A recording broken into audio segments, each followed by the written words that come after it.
आगामी पूर्ण सप्टेंबर महिना जगात, देशात, राज्यात आणि जिल्ह्यांमध्ये आपणाला एक सावधानीचा इशारा दिलेला आहे। यापूर्वी अशा अनेक घटना या कार्यानं बघितलेला आहे, त्यावर उपचार केलेले आहेत। म्हणून येणारे भूकंप असतील तर सेवा केंद्रामध्ये भूकंप यंत्राची स्थापना आणि त्याची सेवा याज्ञिकी विभाग समजणाऱ्या सेवेकऱ्यांनी ती समजून सांगावी। सुनामी वादळ रोखण्यासाठी जो याज्ञिकी प्रतिनिधी ध्वज आणि ते यंत्र दाखवतात ते आता आपणाला प्रत्येक गावी आर्जावून आपला जीव वाचवण्यासाठी त्याचा उपयोग करावा लागणार आहे।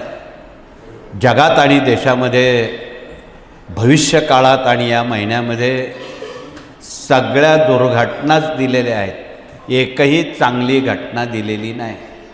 तथापि हे याज्ञिकी प्रतिनिधी हा ध्वज आपणाला दाखवत आहेत की जगामध्ये उसळणाऱ्या समुद्राच्या लाटा आणि भूकंप आहेत, यावर अत्यंत तातडीनं आपण उपाययोजना करावीत की अनेकांचा जीव त्यातून वाचू शकेल।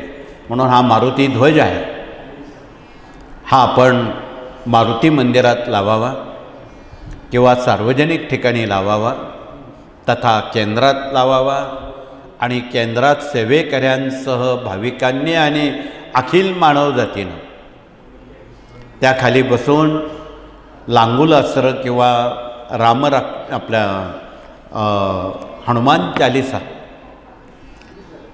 याचं पठण करावं। कारण मारुती राया हे वायुपुत्र आहेत। जगात उसळणारी जी वादळं आहेत ती थोपवण्याची क्षमता मारुती रायाची आहे। म्हणून आपण कृपया सहानुभूतीपूर्वक महिनाभर हा ध्वज यज्ञभूमीत किंवा केंद्रात किंवा मारुती मंदिरात किंवा आपल्या सोयीने सार्वजनिक ठिकाणी लावावा आणि त्याखाली बसून हनुमान चालिसा, हनुमानाचं स्तवन, हनुमानाची बरीच स्तोत्र आहेत, लांगुल अस्त्र आहे, चालिसा आहे, वडवाणल आहे, बरंच काय काय आहे। पैकी आपणाला जे वेळेत आपल्याजवळ जो वेळ आहे त्या वेळेत जेवढं आपणाला साध्य करता येईल तेवढं आपण करावं।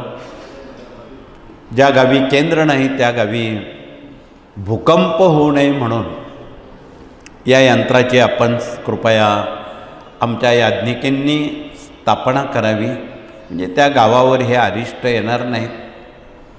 बऱ्याच वेळा भूकंप झाल्यानंतर सरकार JCB घेऊन तयार राहतं प्रेतं काढायला, ती वेळ कोणावर येऊ नये म्हणून याची दखल आधी जमिनीत राहणारे जे प्राणी आहेत, सरपटणारे प्राणी आहेत, त्यांना आगाऊ 48 तास आधी बातमी कळते आणि याचे अनुभव यापूर्वी या कार्यानं लातूरच्या भूकंपात, किलारीच्या भूकंपात, भूजच्या भूकंपात प्रत्यक्ष अनुभवलेले आहेत।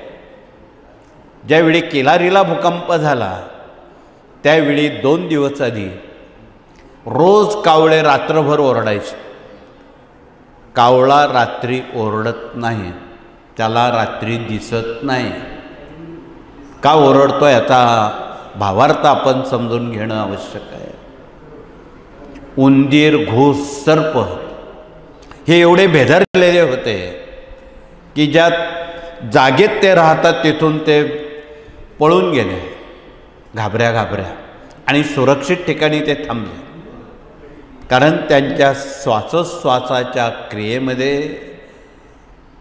हे स्पर्शज्ञान जमिनीत राहणाऱ्या प्राण्यांना माणसापेक्षा जास्त कळतं, म्हणून ते त्यात जमिनीत थांबत नाही ते।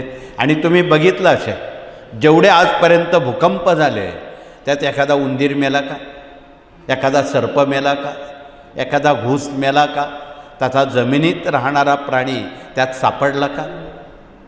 हा संशोधनाचा विभाग आहे।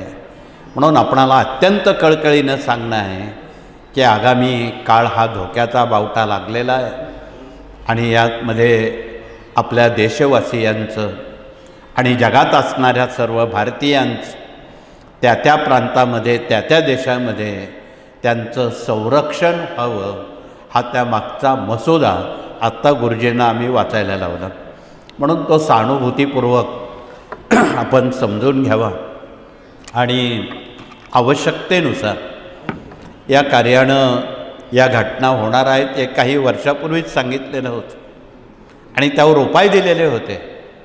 आपण त्यासाठी 100 कोटी पाठ श्री दुर्गा सप्तशतीचे दिलेले होते. 100 कोटी पाठ स्वामी चरित्र दिले होते. 100 कोटी पाठ रुद्राचे दिलेले होते. गेली 15 वर्ष झाली आपण आज तगायत 91 कोटी पाठ श्री दुर्गा सप्तशतीचे करत आलेलो आहोत. स्वामी चरित्र तेवढेच करत आलेलो आहोत आणि कालचा श्रावण महिन्यासह रुद्रपाठ आपण करत आलेलो आहोत. अर्थात जे जे करत असतील त्यांचा योगक्षेम आणि संरक्षण स्वामी महाराज करतात. म्हणून आपणाला आजपासून आणि मागा एक सूचित केलं की कोणाला सेवेकरी व्हायचं आहे यासाठी सेवेकरी व्हायचं आहे. देशाला देशवासियांना सुरक्षित ठेवण्यासाठी त्यांना सेवेकरी करण्यासाठी हा सारा खटाटोप आहे. हे कृपया या कार्यात 18 विभागात काम करणारे जे प्रतिनिधी आहेत, भगिनी असतील, पुरुष प्रतिनिधी असतील, त्यांनी सहानुभूतीपूर्वक हे सर्वांना सांगावं. हे तुमच्या संरक्षणासाठी आहे.